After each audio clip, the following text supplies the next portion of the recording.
Her name was Maya, 15 years old with eyes that had seen too much and hands that carried scars from winter frostbite. She lived in the subway tunnels beneath the city where the wind couldn't reach her, but the darkness never left. Most days she collected bottles for change. Sometimes she sat outside the children's hospital watching mothers carry their sick babies inside, remembering a time when her own mother held her like that. Before the fire. Before everything burned. That afternoon, the sky turned gray and heavy. Maya stood under the hospital awning, her jacket torn at the shoulder, her shoes held together with duct tape. She wasn't there to beg. She never did. She just needed to be near life, near warmth, near the sound of people who still had something to fight for. Inside the intensive care unit, silence hung like smoke.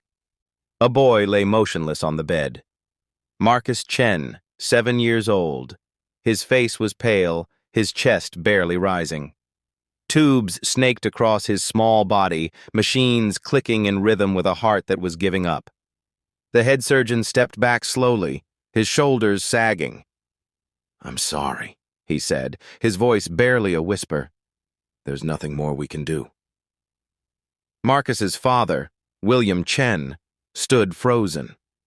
A tech billionaire who had built empires, solved impossible problems, revolutionized industries.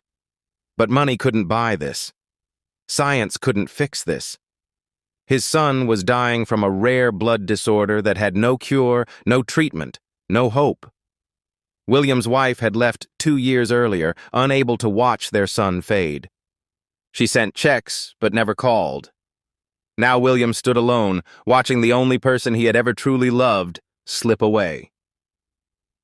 The doctor reached for the ventilator switch. That's when Maya pushed through the door. No one saw her enter. Security was supposed to stop her, but they were dealing with another emergency downstairs. Maya had followed a nurse through the locked doors, moving like a shadow, invisible the way homeless people always are. But Maya saw something no one else did. The boy's eyelid flickered. Her heart stopped. She knew that flutter. She had seen it before, the night her little brother drowned in the community pool. The night everyone said it was too late. The night she refused to believe them. "Wait," Maya said, her voice cutting through the room like glass. Everyone turned.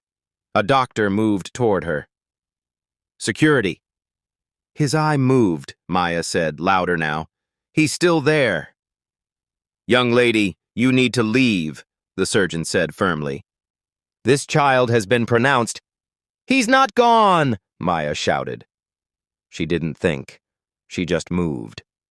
Before anyone could grab her, Maya ran to the bed, pushed past the doctor, and placed her hands on Marcus's chest. Not gently. Hard.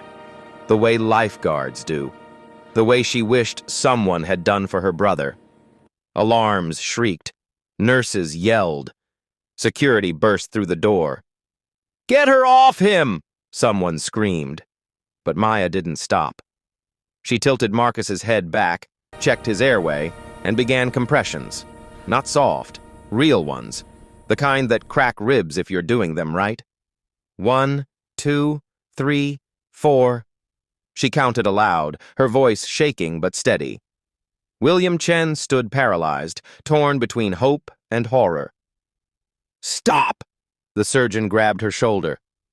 "Wait," another doctor said suddenly, staring at the monitor. "Wait! Look!" The heart rate line spiked.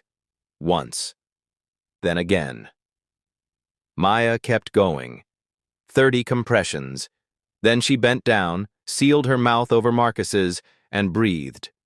Once. Twice. The room held its breath. Nothing.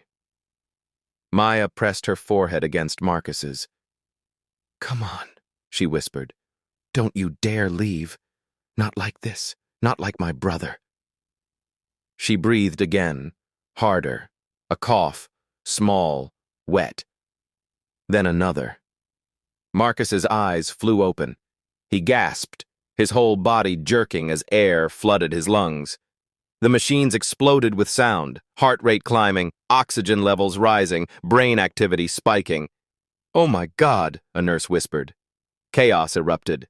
Doctors rushed forward, hands flying across equipment. The surgeon barked orders. Nurses adjusted IVs. Security stood frozen, unsure whether to remove Maya or let her stay. William Chen fell against the wall, his legs giving out. "Marcus," he choked out. "Marcus." The boy's fingers moved. His lips parted. "Dad?" His voice was barely there, but it was real. Maya stepped back, her hands shaking violently. She had done it. She had actually done it. A doctor grabbed her arm, not rough, but urgent. "What did you just do? How did you know?" "I didn't know," Maya said, tears streaming down her face. "I just couldn't watch another person die when no one was trying." They ran tests. Marcus's vitals were weak but stable. His brain showed activity. His heart beat on its own. Every doctor in that room knew what they had witnessed defied medical logic. The boy had been clinically dead for 4 minutes. Brain damage should have been inevitable.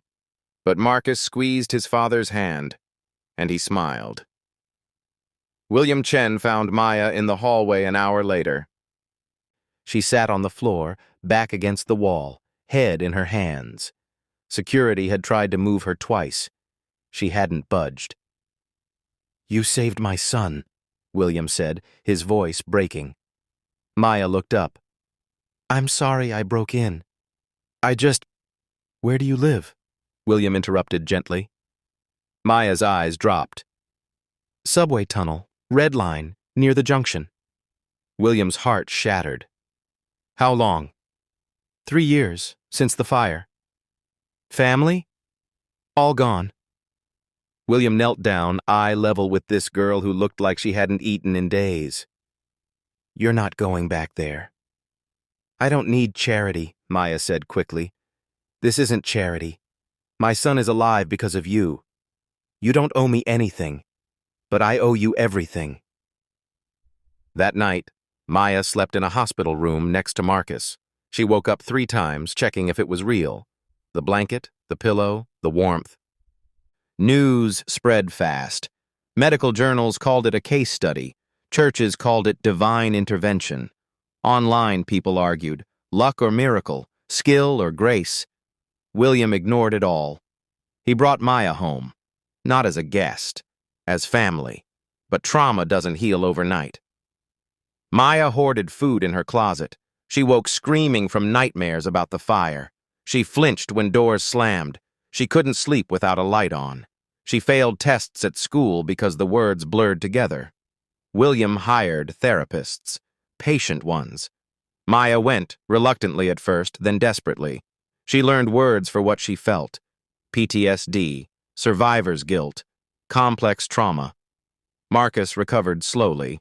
He learned to walk again, to run, to laugh without coughing. Doctors called it unprecedented. William called it Maya. But Maya struggled with the weight of being called a hero. "I'm not special," she told William one night. "I just did what anyone would do." "Most people didn't," William said quietly. They had already decided the story was over. Years passed. Maya graduated high school, then college.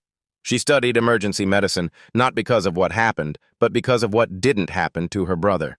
She wanted to be the person who shows up when everyone else has given up.